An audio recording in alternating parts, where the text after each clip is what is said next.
Assalamualaikum warahmatullahi wabarakatuh. Salam sejahtera untuk kita semua. Salam pendidikan. Bapak Ibu Guru yang saya hormati dan yang berbahagia, apa kabar? Mudah-mudahan Bapak Ibu Guru tetap dalam keadaan sehat di tengah-tengah pandemi COVID-19 sehingga tetap melaksanakan tugas profesionalnya dengan baik. Bapak Ibu Guru yang saya hormati, seperti kita ketahui bahwa sejak wabah pandemi COVID-19 merambah Indonesia, maka sejak saat itu pula pemerintah mengeluarkan kebijakan belajar di rumah. Artinya bahwa Bapak Ibu Guru tetap harus melaksanakan tugas mengajarnya, tetapi secara daring atau online. Nah, Bapak Ibu Guru tentunya sudah menyusun rencana pelaksanaan pembelajaran di awal semester. Nah, berhubung saat ini pembelajarannya daring, maka tentu saja Bapak Ibu Guru harus menyesuaikan rencana pelaksanaan pembelajaran yang sudah Bapak Ibu buat, disesuaikan untuk keperluan pembelajaran daring. Nah, apakah Bapak Ibu sudah menyusun itu? Sudah belum? Kalau belum, nggak apa-apa. Masih ada kesempatan, karena kita belum bisa memastikan kapan belajar tatap muka dimulai dan COVID-19 akan berakhir, maka selama itu pula Bapak Ibu Guru dituntut untuk bisa melaksanakan pembelajaran daring. Supaya pembelajaran daring ini bisa efektif dan efisien, maka perlu dipersiapkan dulu yang dituangkan di dalam RPP daring. Nah, kali ini Bapak Ibu Guru saya ajak untuk bagaimana kita menyusun RPP daring. Tentunya tetap mengacu kepada Surat Edaran Menteri Pendidikan dan Kebudayaan Republik Indonesia nomor 14 tahun 2019 bahwa RPP yang kita kembangkan adalah RPP yang sederhana. Yang istilah populernya RPP 1 lembar, walaupun prakteknya tidak harus 1 lembar.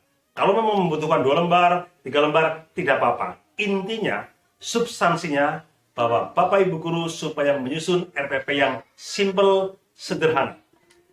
Mengapa ini penting dilakukan? Karena selama ini Bapak Ibu Guru menyusun RPP yang dongkik-dongkik, dengan segala lampiran memakan waktu yang begitu banyak, sehingga banyak menyita waktu guru untuk menyusun RPP, sementara fokus pada pembelajaran dan evaluasinya justru tidak maksimal. Itulah sebabnya Pak Menteri punya kebijakan agar Bapak Ibu Guru cukup menyusun RPP yang simple dan sederhana, sepanjang tujuannya adalah untuk sebesar-besar keberhasilan para siswa. Nah, satu prinsip yang harus Bapak Ibu pegang bahwa di dalam penyusunan RPP ini, Bapak Ibu Guru diberikan keluasaan, kebebasan untuk mengembangkan, memilih format RPP manapun yang dipandang tepat oleh Bapak Ibu Guru. Jadi tidak ada satu ketentuan yang mengharuskan formatnya harus begini, harus begitu. Tidak. Bapak Ibu Guru luas, bebas untuk menyusun atau memilih format RPP seperti apa yang dipandang tepat oleh Bapak Ibu Guru. Yang penting substansinya di dalam RPP itu harus ada tujuan pembelajaran, ada langkah-langkah pembelajaran, dan ada penilaian. Baik, untuk menyingkat waktu, mari Bapak Ibu saya ajak untuk memahami bagaimana menyusun RPP daring sebagaimana tayangan berikut ini. Baiklah Bapak Ibu, terutama Bapak Ibu yang mengajar di tingkat SD atau MI, marilah kita bersama-sama memahami bagaimana menyusun RPP daring untuk tingkat SD dan MI. Pada dasarnya sama dengan RPP manual, hanya bedanya dalam hal medianya saja, apa luring atau daring. Seperti biasa, di dalam menyusun RPP, bagian pertama, Bapak Ibu harus menulis identitas dari satuan pendidikan, kelas semester, tema, subtema, muatan terpadu, pembelajaran keberapa, dan alokasi waktu. Ini saya kira sudah tidak ada masalah, Bapak Ibu sudah biasa untuk menulis identitas pada rencana pelaksanaan pembelajaran. Untuk selanjutnya, kita akan segera merumuskan tujuan pembelajaran. Kita mulai dari kalimat conditioning.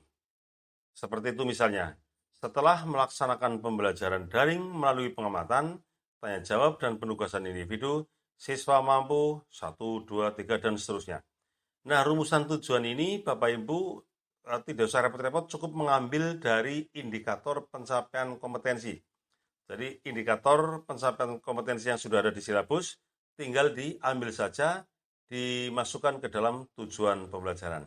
Berikutnya, langkah-langkah kegiatan pembelajaran. Di sini perlu dijelaskan medianya, seperti ini misalnya. Kegiatan pembelajaran jarak jauh secara daring menggunakan WA, atau Zoom, atau Google Classroom, terserah Bapak Ibu yang tahu. Nah, yang pertama, dalam langkah-langkah kegiatan pembelajaran, tentu saja dari kegiatan pendahuluan.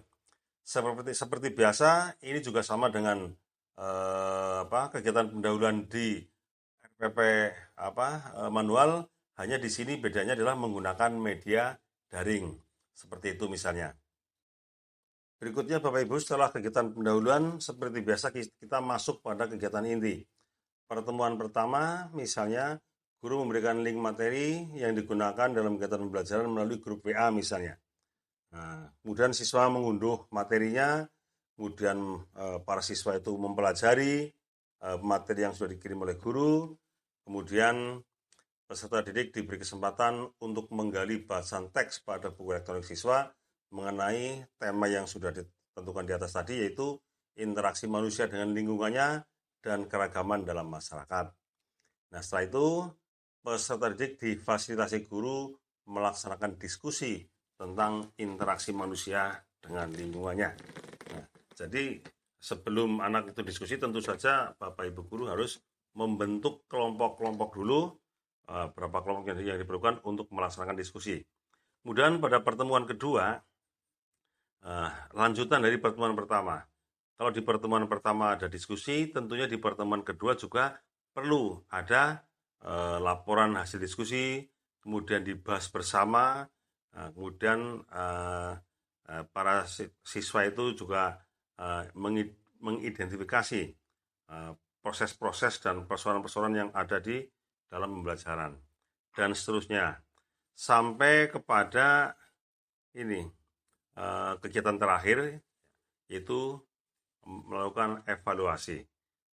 Kemudian di kegiatan penutup, seperti pada RPP yang manual, kegiatan penutupnya langkah-langkahnya sama, hanya bedanya di manual itu tatap muka, sedangkan di daring Bapak Ibu menggunakan media elektronik tertentu ya, misalnya WA atau Google Classroom atau Zoom atau apalah yang memungkinkan. Jadi seperti itu rumusan kalimat yang ada di kegiatan penutup, kira-kira seperti itu. Nah, kemudian di bagian terakhir adalah penilaian. Pada bagian penilaian ini, paling tidak ada dua hal yang harus dimuat. Yang pertama terkait dengan teknik penilaian, sedangkan yang kedua terkait dengan pembelajaran remedial dan pengayaan. Untuk teknik penilaian, Bapak Ibu jangan lupa bahwa penilaian yang Bapak Ibu lakukan harus mencakup 3 ranah, yaitu sikap, pengetahuan, dan keterampilan. Untuk ranah sikap, Bapak Ibu bisa menggunakan teknik angket, kemudian keaktifan mengikuti pelajaran, kemudian penilaian diri atau penilaian antar teman. Tapi itu tidak digunakan semua, silakan Bapak Ibu memilih sesuai dengan kebutuhan. Sedangkan untuk pengetahuan, Bapak Ibu bisa menggunakan teknik tes lisan atau tertulis atau penugasan. Itu juga dipilih sesuai dengan kebutuhan, jangan digunakan semua secara bersama-sama. Untuk keterampilan bisa menggunakan ujuk kerja atau bisa menggunakan laporan. Sedangkan pada pembelajaran remedial dan pengayaan, di sini Bapak Ibu berarti sama saja dengan sudah menyusun rencana remedial dan pengayaan. Untuk kegiatan pembelajaran remedial, ini bentuknya bisa berupa bimbingan individu, bimbingan kelompok, remedial teaching, kemudian tutor sebaya. Ini disesuaikan Bapak Ibu. Jadi kalau misalnya yang remedi hanya 1 atau 2 siswa, mungkin cukup diberikan bimbingan individu. Tapi kalau yang remedi agak banyak, bisa dilakukan menggunakan teknik bimbingan kelompok.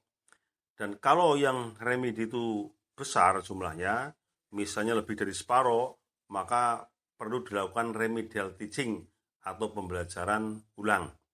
Nah, sedangkan anak-anak yang dipandang punya kemampuan lebih di antara teman-temannya, bisa Bapak Ibu gunakan sebagai tutor sebaya. Untuk pengayaan, bentuknya bisa kerja kelompok, membuat gagasan atau ide untuk pengembangan dari kompetensi yang dipelajari saat itu.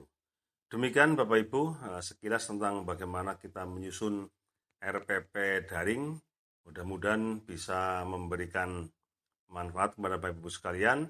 Dan apabila di antara Bapak Ibu ada yang masih kesulitan atau menghadapi masalah dalam menyusun RPP daring, silahkan tulis di kolom komentar. Nanti akan kami tanggapi satu persatu komentar Bapak Ibu sekalian. Terima kasih, sampai jumpa. Bagaimana Bapak Ibu Guru? Mudah bukan menyusun RPP daring? Nah, kalau memang sudah paham, ayo segera kita susun RPP daring dan segera kita implementasikan dalam pembelajaran daring. Mudah-mudahan dengan persiapan yang matang ini, Bapak Ibu bisa melaksanakan proses pembelajaran daring secara maksimal sehingga diperoleh hasil yang seoptimal mungkin. Selamat bertugas, semoga sukses menyertai kita. Wassalamualaikum.